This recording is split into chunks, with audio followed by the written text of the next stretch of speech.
370 के तहत यह था कि जम्मू एंड कश्मीर में भारत का संविधान लागू नहीं होगा। मैं कैसे देखता हूं? मैं इसको देखता हूं कश्मीर और जम्मू और कश्मीर की खुशहाली के तौर। जम्मू और कश्मीर का जो अवाम है उनके लिए गुर्बत की जिंदगी से बाहर निकल के प्रोग्रेसिव जिंदगी, एजुकेटेड जिंदगी, ज्यादा जॉब अपॉर्चुनिटीज, ज्यादा टूरिज्म, ज्यादा अपना फायदा मुनाफा या घर की आमदन बढ़ेगी। ये जो धारा 370 और 35 से ये जब अपने कॉन्स्टिट्यूशन में या संविधान में इसको ऐड किया गया था या जोड़ा गया था तो they were temporary and transitional in nature. लेकिन because of various reason, some political some otherwise, इनको लगातार संविधान के अंदर जारी रखा गया।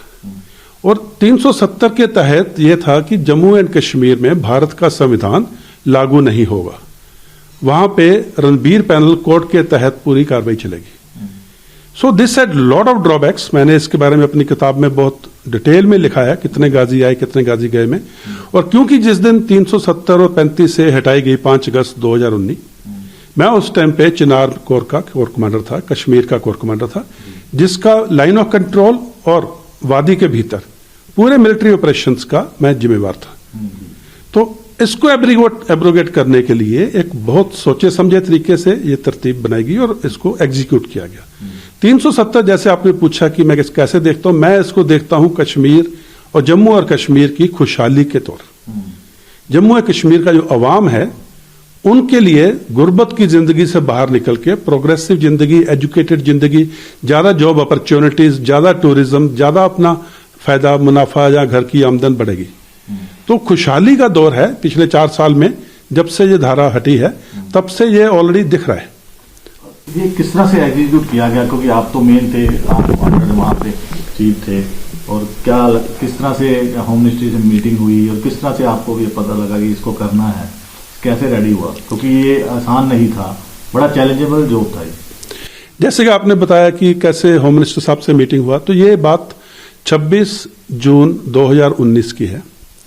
26 और 27 जून को होम मिनिस्टर साहब श्री अमित शाह जी वो जम्मू एंड कश्मीर के दौरे पे थे। तो 26 जून करीब 40 दिन पहले थी 5 अगस्त से। तो 26 जून को काफी सारी मीटिंग्स हुई जिसमें तमाम अधिकारी शामिल थे, सिक्योरिटी फोर्सेस के भी, सिविल एडमिनिस्ट्रेशन के भी, और होम मिनिस्टर साहब के साथ देर रात तक करीब 11:30-12 बजे तक लास्ट मीटिंग चली।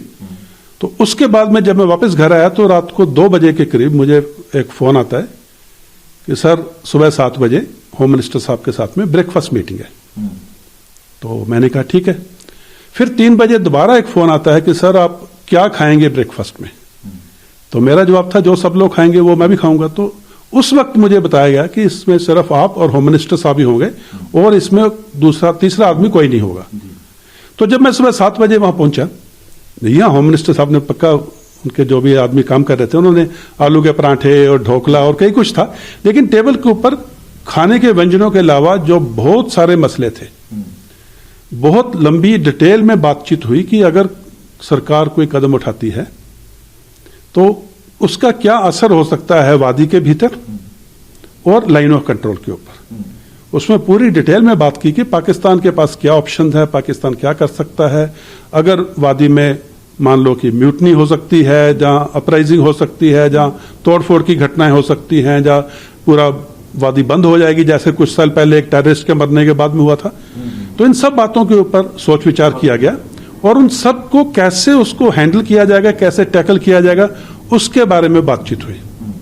तो मेरा कहना यह था कि सर पीस बिल्कुल कायम रहेगा, शांति कायम रहेगी, कोई भी अनहोनी घटना हम लोग टीम सिक्योरिटी फोर्सेस होने नहीं देंगे।